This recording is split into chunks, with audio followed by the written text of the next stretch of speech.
It's the Worldwide Sports Radio Network. Yeah, I want to talk about the general public hammering one side, and then usually the house always wins, because that's how it works. I mean, especially during football season. If you see the public heavy on one team, it's almost a guaranteed sure they will lose. Like, it seems robotic. There are so many games I could point at that. But I feel like in regular season basketball, it's really hard to just get a general overview of a public, because it's not as popular to bet as during football season. Because like Sunday morning, people log on your website or DraftKings, however you do it, and you're looking at lines for football. You're placing bets on a Sunday. A Joe Schmo Tuesday during an NBA season in February, not everyone's looking at lines. So I feel like this is a time where Vegas can get exposed in terms of public being heavy on one side. But if you look at an example, the Clippers and Nets game, the Nets were underdogs, I believe, at plus 185 money line, 6.5 underdogs. I don't know why that was a thing. Could you explain what you saw? Yeah, I want to talk about that before we get into anything tonight as well. Why do you think they were such heavy underdogs? I still don't know today. And the public hammered the Nets, because that's just like the most high-powered offense in the league, 6.5 point underdogs. Something's up with that. Like, that line is one of those. It looks too good to be true, and if you hit it, they're going to lose. But they won the game. What do you think about that? We know as an actor, as a fan and a sports bettor and a person who watches the sport, that the Nets are way better than the underdog, the money line says, and especially against the Clippers. The Clippers are not that good. I don't think so personally. I know they have a great record, but I don't think that their record says who they are. So, I guess Vegas likes giving free money out sometimes, and when they do, I will always take advantage of that. And another team I wanted to mention as well that Vegas might get exposed is with the Knicks. The Knicks have been amazing with hammering the under. In the past 11 games, they've been 1-11 on the to hit the over. So always hit the under for the Knicks, because that defense is amazing. And nobody talks about that defense, because the general fan knows that the Knicks are on the rise, but they don't think that they're as good as they are. And the defense right now is one of the best defenses in the league. And maybe that sounds a little biased, because I am kind of a Knicks fan, but I'll take money from Vegas whenever I can. And the Knicks have been helping me a lot this year. Right. So in terms of, like, we could look at all these games and say, we like this game, we like that game. But betting is more than just liking a game, placing a bet this game, that game. People love the parlays. I mean, take three teams minus 110 line, you're making 6 times the money you put in. I mean, parlays are kind of looked at as a way to free money for bookies. That's how a lot of people class. The people who are experienced in this business and know what they're talking about, they say, okay, a parlay is a free money for business. How do you bet, like, as a capper's perspective? If you want to address, like, the way you express the units is a big part of betting. Are you big on straight bets, occasionally throwing teasers? If you do a parlay, are you into the 2 teams or 3 teams? And do you really, think you always avoid the 5-6 teamers, even though, the small to win big? I want to, get your take on that. The 2 that I bet are the heavier favorites, so I'll put about $25 onto that. And I'm doing it small because I don't want to go hard on the units. Sometimes, or most of the time, my unit is $10 for a parlay. So let's say for example, last night I did a parlay. I did 5 NBA teams, and I went 5-0. I had the Bulls money line, Mavericks -5, Heat -5, which I was scared because they were down in the first half. Suns -5.5, and then I hammered the Wizards money line as well. And I used $10 to win $414. Now with parlays, I do not recommend hammering any $100 parlays or $50 parlays, because that's how you're going to lose your money really quickly. But when you are looking at parlays and the aspect of, okay, I can do $5, $10 a day, go ahead and hammer it. And that's my philosophy when I'm doing parlays. But I do like to do my straight bets, and the straight bets usually make your majority of your money, or save you when you're losing money on the parlays. Right. So you think the most efficient way to bet is always take straight bets. So is it how do you dictate what you want to put in a parlay versus what you want to take straight bets? Is just a straight bets you're like the more confident in, and then the parlays is kind of just like, okay, I think these could hit. Maybe this is a little my Hail Mary play for fun. Not small risk, of course, big reward. That's everyone's favorite thing with gambling. I mean, the small risk that and big reward is why people get so hooked into parlays. And we see guys who end up going down a lot get hooked on parlays. They never want to wager a 110 for 100 minus 110 money line. They always want to do the 10 for 400 because it's eye opening, or 20 for 800. It just pops out. But I mean, just realistically, if that hitting, like one game goes wrong, one bad beat at the end of the game, I mean, stuff like that happens. So like, what are your thoughts on? Are you a big teaser guy, or you stay away from that, or just a small parlays? And then when you go straight and you're confident, then you'll throw big on that. I recommend doing parlays, but don't get crazy with it and don't do over 5 teams, because once you do over 5 teams, then it's a Hail Mary. Even if you do over 4 is kind of pushing it. If you do want to, I like to do like $25 to win 105. You could take 2 teams, do a 2-team parlay. That would be a lot easier. So I kind of like to stay away from the teasers as well. I'm not a fan of the teasers. I've never really had too much luck with them. What do you think about teasers?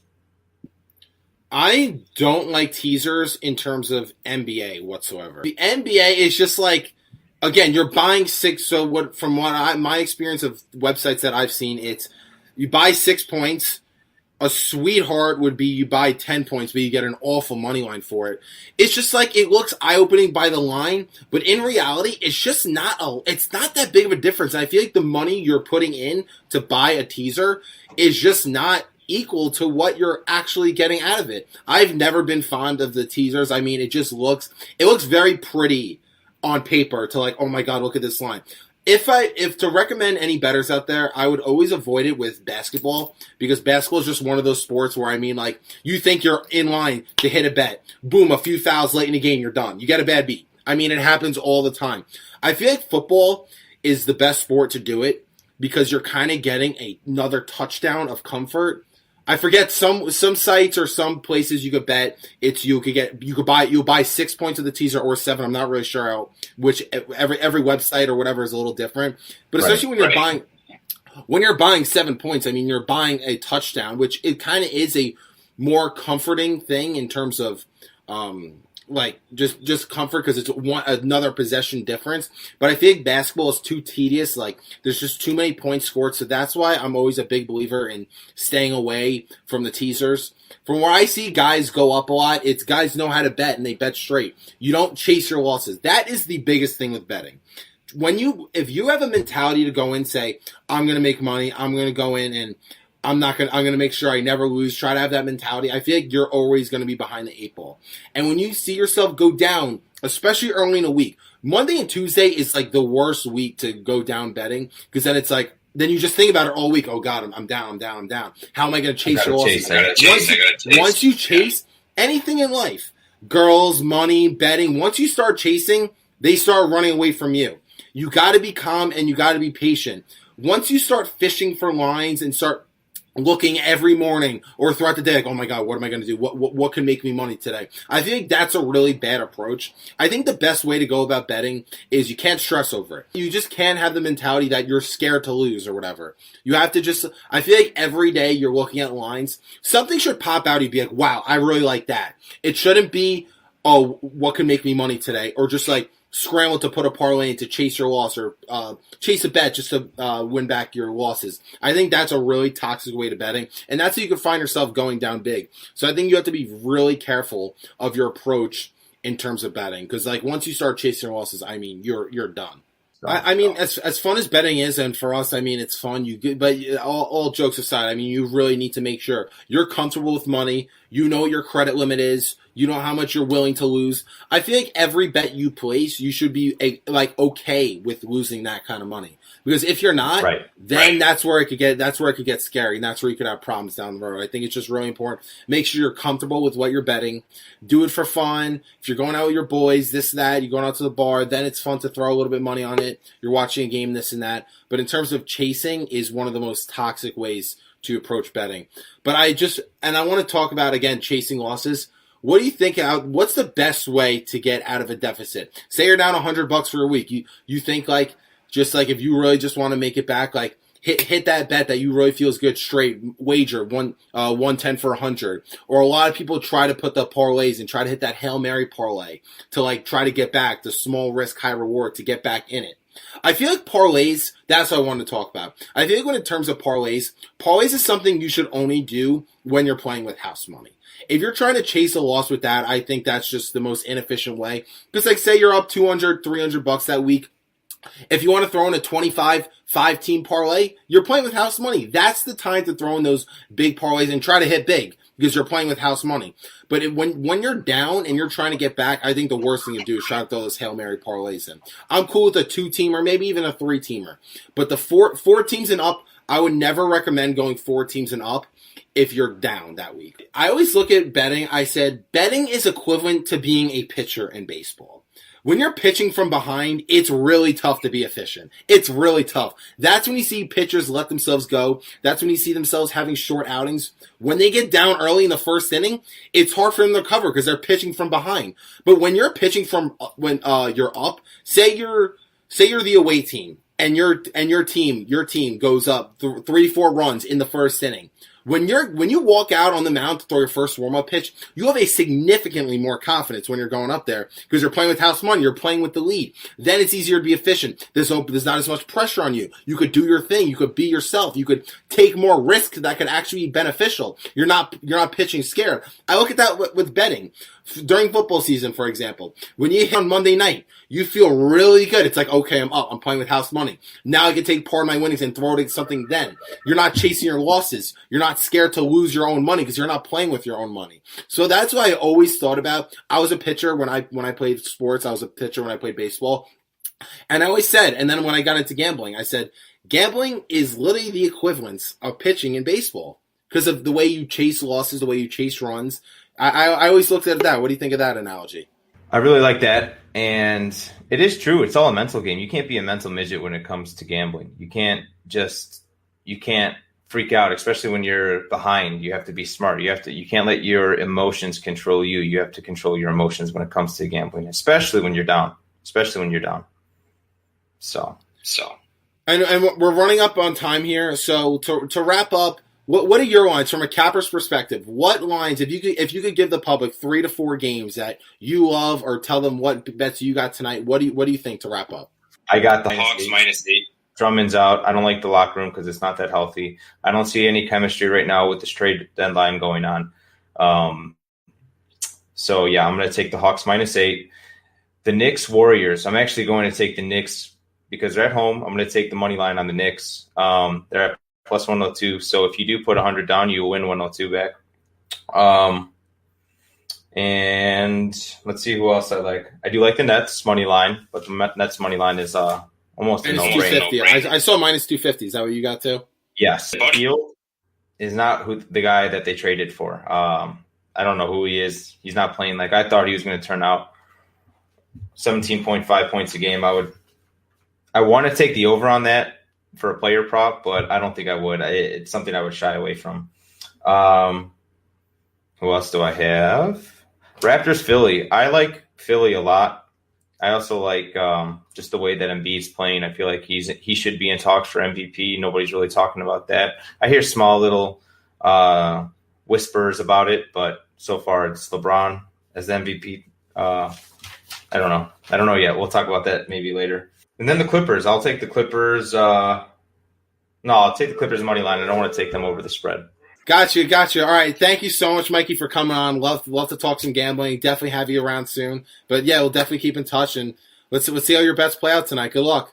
Oh yeah, thanks. What's going on, guys? Thanks for joining me. We got some familiar faces back. There's just one NBA topic I want to talk about. The Brooklyn Nets, the most interesting team in the league, the hottest topic. I mean, everything in terms of the spotlight just shines on the Brooklyn Nets. Then defeating the Clippers 112-108 after being underdogs in that game for whatever reason. They won their last 6 games. They're half a game out for the number 1 seed in the Eastern Conference. Kevin Durant has missed the last 4 games, and they still won the past 4 games. So, with that being said, is it safe to say The Nets should be the favorite to win the NBA title. Are they the best team in the league over teams like the Clippers, the Sixers, the Jazz, the Lakers? Can we say that? What do you guys think about that? Yeah, you know how I feel about that. I still say the Lakers are the favorite because they have LeBron and AD. They might add Boogie. They might add some surprise guys. The Jazz are balling right now. The Clippers are balling right now. But the Nets are looking good, man. Kyrie and Harden are looking like a good 1-2 punch, and KD's out. So imagine when KD comes back, but they don't play defense. And DeAndre Jordan is shaky. So you can't just say they're the favorites. They got to make it through the East. The Sixers are playing good ball. The Raptors are coming on. The Heat are coming on. It's too early, man. It's 30 games in, man. Cruz? Yeah, right now I would say the Nets are probably playing the best basketball in the NBA. They've won 6 in a row. They're not even at full strength. There's a rumor they could add Boogie Cousins, and they can also still make a move at the trade deadline as well. I think they're playing the best. The Lakers right now are clearly struggling without AD because they're just asking LeBron to do way too much right now, especially at his peak of his career. But it is still really early. I think the Jazz are still playing good. The Clippers are starting to come along. The Phoenix Suns are starting to really look like a scary team. They're young. They can shoot you out of the gym. Devin Booker has progressed so well in his career. The Miami Heat are starting to catch their feet a little bit now with everyone starting to get healthy. I see them try and make a big move at the trade deadline as well. But I would say right now, the way the Brooklyn Nets look, I think they're going to be tough to beat in a 7-game series. Chris? Yeah, I'm with everybody here. The Nets are fantastic, and they're not even at their full potential yet. Like Dragon Ball Z, they haven't even taken their final form yet. Because KD has been out a couple games, but James Harden he's hit another switch like he normally does. He's playing an unworldly basketball with his averages, and we saw it. He was just kind of coasting through the Houston Rockets schedule at the beginning of the season. Then he goes to the Nets. And he's just unbelievably insane what he's doing. And we touched on it briefly last time we all got together, where the East is, to me, it's always been inferior to the West. So the West is, that's a topic for another day. But right now, the Nets, once they start to get clicking, I mean, again, they're doing very well now. But when they add that extra layer of KD and everybody starting to hit on all cylinders, they're without a doubt my favorite in the East. But when we get to like a finals thing, it's all up in the air, way early, but it's still fun to talk about these things. You could say I'm overreacting. You could say it's too early to tell. The Nets are head and heels above the competition, especially in the Eastern Conference. They have no competition in the East. The only thing in their way, you could say a fully healthy Los Angeles Lakers, but the Brooklyn Nets should be the favorites to win the NBA title, and it's not even close at this point. This could sound ridiculous, but it's the truth. The firepower, this Brooklyn Nets team is very similar. Maybe not that quite great, but it's pretty close to the Kevin Durant Golden State Warriors. I'm very confident to say that. Kyrie Irving has been in his bag. What that dude can do with the basketball in his hands is really something I've never seen before. For a dude 6'2", 6'3", probably 175 pounds soaking wet, finishes in traffic no matter how many guys are at the rim. I don't think any 2K player, if you put it on rookie mode, you still can't do the things he could do with the ball in his hands. The way he could dance on a guy, it's at the point where you give the ball to Kyrie and he will get a bucket. He's a walking bucket. He's the most unguardable player in the league despite his size. He could take a guy off the dribble, shoot the 3-ball in traffic, money. Pull up in mid-range, in traffic, stop on a dime, money. Has a post-fade bank that I don't know how he pulls off. Somehow, the way he creates space with the ball in his hand is truly special. He is box office. Not only is he giving you 27.5 a game, he's taking the toughest shots of any player in the league. Shooting from the field at 52%, 40% from three-point range, and over 90% from the free throw line. That's what he's doing right now. And with that being said, He's just a guy you can count on late in the game, whether it's the regular season, early in the playoffs, the conference finals, the finals. Give him the ball, he will get you a bucket. James Harden is doing exactly what he needed to do when he put on that Brooklyn Nets uniform. Those 40-point virtuosos that he had in Houston, no more anymore. He's not going to be able to do that playing with the star power that he is in that Brooklyn Nets team. Leading the league in assists, proving he is a fantastic playmaker. Let's give it what it is. He took his points per game down about 10 points a game, which that's exactly what I said when he was traded. His assists need to ramp up, exactly what happened. And he's being more efficient. He's not taking as bad of shots. He's still getting to the free throw line. He's still putting up points and leading the league in assists and playing the point guard role, which is what a lot of us thought he needed to do. And then Kevin Durant, when he's playing, he still looks like a top 2 to top 3 player on the planet Earth. And the firepower that this Brooklyn Nets team, oh, by the way, let's not mention Joey Buckets, who's shooting 50% from 3-point range. There is no team in the league, including a healthy Lakers team, that has the firepower to go bucket for bucket with this Brooklyn Nets team. Maybe they could do it for a half. Maybe they could do it for 3 quarters. But there is no team in the league that can go 4 quarters, bucket to bucket, and go on pace with this Brooklyn Nets team. I'm sorry. Teams just do not have the firepower. And a lot of people are overreacting to the defense. This is basketball. Let's stop pretending where offense and defense is weighed the same in this sport, because it's not, and it's not even close. The definition of basketball is putting the ball in the basket. Guys who could get you points is going to be way more valuable than a guy who could check a guy at the perimeter or protect the rim. The Brooklyn Nets are head and heels above their competition. I said before the season, before they acquired James Harden, the Nets will the Nets will cruise through the Eastern Conference playoffs in 15 games or less. That looks like it's going to age really well. Not only do I think it's going to be 15 games or less, I'm starting to get the feel they could get through the East in about 13 games. I think they are that great, and I don't think anyone in the East can really compete with them because the East is trash. That's how high I am on the Brooklyn Nets. What do you think about that? That'd be a really good Vegas bet, actually. I would. If the over-under was set at 15, I'd probably take the under, honestly, in the Eastern Conference Final. I mean, like I said, we talked about it last time. The Eastern Conference is laughably bad. I think if at the time, the last time we talked, there was only 3 teams that were above 500 in the entire Eastern Conference, and Brooklyn was one of them. And like I said, Brooklyn's finding their chemistry, and I think Steve Nash right now is probably coach of the year. He's not getting a lot of love, but I think Steve Nash has come in. Yes, it helps when he has 3 amazing players, but his offensive scheme has been great. The defense kind of worries me a little bit, not so much in the Eastern Conference because they're 28th in the league in points allowed. And that can come back to haunt you if you're having a bad shooting night. We've seen it a little bit this season already in the 12 games that they've lost. But I think you're right. I don't think anyone in the Eastern Conference can touch them unless someone makes a huge blockbuster move. If Philly were to go get a Bradley Beal or Miami were to go get a Bradley Beal with a healthy Jimmy Butler and a healthy Bam, maybe you could take them to a 5-6 game series. But no, I don't see anyone in the East, not even the Bucks, can hang with this team if they're fully healthy. Speaking of betting and betting odds, the Nets, as we stand today, are plus 275 to win the championship, and they have an even line to win the Eastern Conference. I personally took them before the season started to win the East at plus 235, which that is a steal and a half. So, I mean, I really, as long as the only thing that's stopping the Nets is health. And I want to talk about their defense for a second. A lot of people panicking about their defense. Again, I addressed that offense is not equivalent to defense. First of all, their defense is getting much better. We've seen that. Once the postseason plays, like the regular season and the postseason are 2 different seasons, even though in reality it's one collective season. It's 2 different styles of basketball.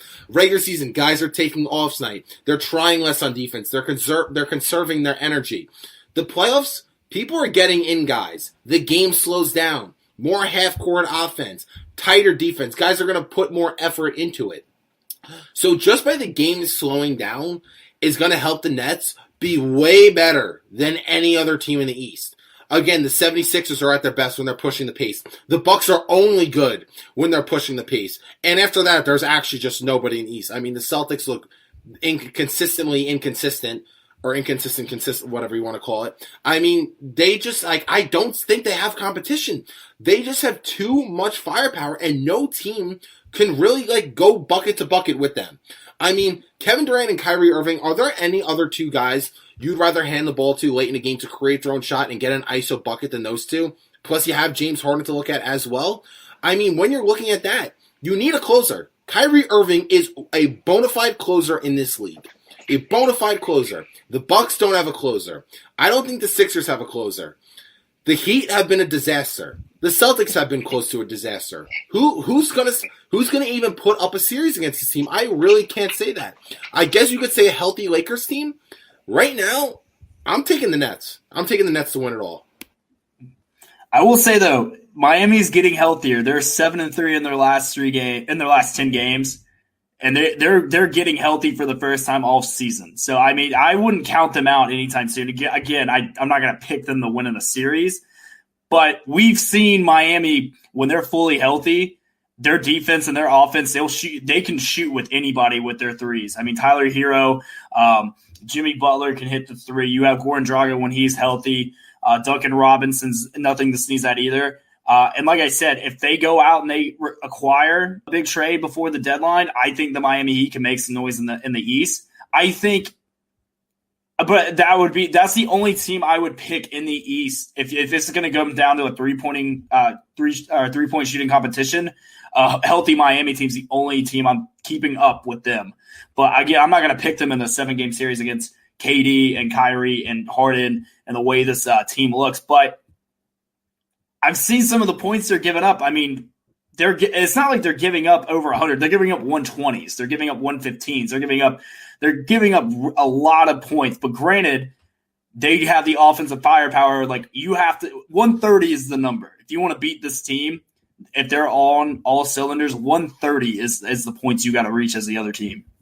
And what team is really going to do that? What team you could say could go bucket for bucket for 48 minutes, 4 quarters with that team? That's why I'm so high in them. Yeah. The Golden State Warriors are a good example to compare to this Brooklyn Nets team. Sure, the Nets don't shoot the lights out like that Warriors team did, but how many times have we seen the Warriors struggle in the first half, or a team compete with the Warriors, shoot similar to them, have a lead in through a first half? But what was that Golden State Warriors team known for? The third quarter. The third quarter is where they come out of the gates and break you. That's where they shoot the lights out. That's when Oracle Arena goes nuts. They got the crowd behind them, and they start shooting the lights out, and teams just simply don't have firepower to go bucket for bucket with that. And that's why they were actually so great, because teams can't go 48 minutes or 4 quarters with that team. And especially, not just one game for 48 minutes, a 7-game series. That's why the Brooklyn Nets will be crowned champions at the end of this year. Because even with a LeBron, AD, Dennis Schroeder, Montrezl Harrell, it's not enough. It's simply not enough. The Lakers are great when they're healthy. They just don't have the offense that the Brooklyn Nets do. There's nobody to check Kyrie Irving in this league. There's nobody to check Kevin Durant, and there's no one really to check James Harden. Sure, LeBron would get his, AD would get his, Schroeder will give you some quality minutes. It's just not, they're not better than them. They're simply not better than them. And the firepower of that Brooklyn Nets team, I just don't think any team could beat them in a 7-game series. The Lakers have the best chance, but in terms of the Eastern Conference, honestly, I would be, if the Nets lose one playoff game in the Eastern Conference, I'm going to be shocked. That's how high I am on them. Look, real quick, I know just sitting back, taking this all in when you guys are talking, and it's quite clear that you don't have me on for my basketball knowledge. It's more, kind of my opinion as an outsider looking in. And then I was, kind of prepping, watching a couple things leading up to the broadcast here, and just my 2 cents here, nothing crazy, just a personal opinion here. Well, the Nets were, you can look it up, they were getting shredded on the on the defensive side of the ball, as Cruz was saying here, but they've tightened it up. And I just read an article. I'd love to quote who wrote it, but I don't have it in front of me. It said, let's hold our horses here. The Nets defense isn't the 89 Pistons here, but they're starting to tighten things up. And I know this is not very shocking to say this, but I'm with you on Kyrie. But when Kevin Durant gets back in the mix, it's either going to hurt or help. And there's people on both sides. I've seen no in between here. And obviously there's no way that Kevin Durant coming in here here is going to throw a wrench into the works. When Kyrie is at his best is when he's freed up to do other things. And with Harden on the court, he's the one, I think, as you put it, Falco, he's initiating the offensive here, leaving Kyrie to do other things. And he is unbelievable. And again, personal opinion of mine, if it matters much, I'm not really a Kyrie guy. I never liked what he's done in terms of, I just don't want to play tonight. I'm going to sit out. But he's kind of shut me up because he's kind of turned it up now, and he looks unbelievably fantastic. Can I say something? So you remember the last show I told you Kyrie's not taking a back seat to anybody, and we see that. So if Kyrie continues to play like this, Falco, you might be right, man. But they got to play defense, man. All this 115, 120 giving up, no, that's not going to fly in playoffs. Because, playoffs, every position counts. Every possession counts more. These guys are locking down more. They care more. Regular season, they go through the motions to try to get through the regular season. They might try to go hard to get seeding, but the playoffs is a different animal. So I need to see them do this in the playoffs. I know what Kevin Durant can do. I know what Kyrie can do. Kyrie hit the shot with Cleveland. James Harden is a flame out in the playoffs. He has to change that narrative for them to win. I saw James Harden wet the bed in person in Houston in 2017 against the Spurs in Game 6. He had 11 points in Game 6. An elimination game. Kawhi was out. If James Harden is your third option on your team, I don't care if it's a regular season or postseason, you got something going pretty well. I mean, my first option late in the game is Kyrie Irving. I really just like, dude, he's impossible to check. There's no way to defend a 6'2" guy who's 170 pounds soaking wet. I mean, when you have him and then you also have a Durant, I mean, it's 1A, 1B in terms of who you got late option go-to guy to get you a bucket. But in terms of the defense, one, it's getting better, like I already addressed. Two, the postseason, it's a slower game. Just being slower, that total that they have defensively is going to come down. I am not worried about their defense whatsoever. And again, I think defense is so much about effort, which in the postseason, people are they're going to get in guys. They're going to try harder. But there's just still nobody who could check those three guys. And Joe Harris, I think, has been extremely underrated. I mean, 50% from three-point range. The Duke of finishing transition a little bit. He could create his own shot a little bit. I mean, they're stacked. James Harden's the third option. So if my concern is I don't know if James Harden can do it, sure, you could say that in Houston because he was the number one option. In terms of late game, in terms of fourth quarter option, he's the third option. I mean, if James Harden's my third option, I'll sign up for that. I don't know about you guys, but any last thoughts to wrap up? No, I think there's some rumors going around of who Brooklyn wants to, bring in. They want to bring in Boogie Cousins. Al Horford might be on the trading block, and now Dallas is kind of making it known that Porzingis is up for trade as well. So if they were able to land any of those three guys, I think it's game over. It's a wrap. But I don't think right now. I think with how the Lakers look without AD and for how long he's going to be out, because we really don't know how long he's going to be out. He could be to a position with the way that the Utah Jazz are playing, the LA Clippers are playing, the way the Phoenix Suns look, that the Lakers could play themselves into a 4 or 5 seed. The way that's going, because if AD decides that, hey, we don't want to bring you back, we don't want to rush you back, so we're going to sit you out possibly even longer after the All-Star break, they could find themselves in a hard position. But it's a one-team race right now in the East. I don't even think it's close, especially with the way that Brooklyn looks. And if I could take that bet over under 15 games, sweep the Eastern Conference playoffs, I'm taking the under. I mean, I would say there's probably going to be one game where they're having an off night on the road, or they just, the team shoots lights out. We always have one of those games, but I would say they probably win the Eastern Conference right now. I would say 13, 14 games. To me personally, I'm a big betting aficionado with all these sports books readily available at a moment's notice here. I was able to catch the last portion of your broadcast here when you were with that other guy here, and I love that bet. It's got to be available somewhere in some book, whether it's FanDuel or DraftKings here. But just to close out for me personally here, I love what Rob was saying, the narrative of James Harden. Can he get over that playoff hump here where he's not constantly just doesn't show up here? And sooner or later, I mean, this guy, he's on the verge. He could win. What was it, boys? It's like 3 straight scoring titles and assist titles and all that. That's all well and good. In a regular season, those look good on your mantle behind you while you're broadcasting when you retire or something here. But these guys, they want to win championships and rings, especially in any other sport in terms of like the importance. NBA, it's all about championships. When you talk, we did that last time we got together. We compared, who do you think is better, Jordan, LeBron? I mean, the conversation can get run into the ground on all social media platforms here. Harden knows. Harden wants to get over it, but will he be able to this year in the playoffs? Again, a long ways away, but it's still something that I'm personally going to be paying attention to. Rob, final thoughts before we wrap up? I mean, just piggyback what he said. It's going to be on Harden. Will Harden wet the bed? Will Harden put the game over partying and getting strippers and Instagram models? Will he put his priorities first? I think playing with Kevin Durant, that's a blessing in disguise because they were together in OKC. KD would be like, "Yo, James, like, don't do that."